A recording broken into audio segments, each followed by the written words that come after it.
طرح مولانا نے کہا کہ وہ لوگ جو بدکاریاں کرنے چاہتے تھے، جب ان کے عالم درویش اور پبلک خود گندی ہو گئی، انہوں نے نبیوں کو بھی نیچے اتار لیا کہ وہ کون نیک تھے، وہ یہ زنا کرتا رہا، وہ شراب پیتا رہا، ساری برائیاں بائبل میں مرض۔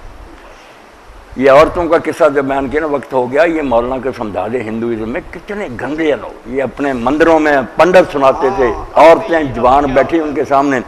کہ سری کرشن مہاراج جو نا 100 گوپی خوبصورت عورتیں نوجوان کپڑے اتار کر دریا کے کنارے نہا رہی تھی، سری کرشن مہاراج نے ان کے کپڑے اتارے،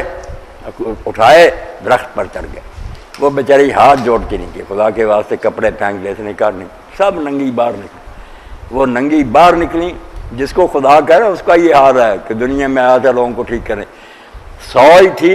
100 ہی کرشن بن گیا، اس نے اپنا آپ کو 100 جسم دے دیے اور سب کے ساتھ جمع کیا۔ یہ اس راجے نے پوچھا نا، دنیا دار نے عالم سے کہ پنڈت جی وہ خدا تو آتا ہے کہ لوگوں کو نیک بنائے، یہ ہے کہ لوگوں کی عورتوں، تو اس نے اس کی مثال دی کہ جیسے آگ ہر شے کو جلاتی ہے مگر اس کو کوئی اثر نہیں ہوتا،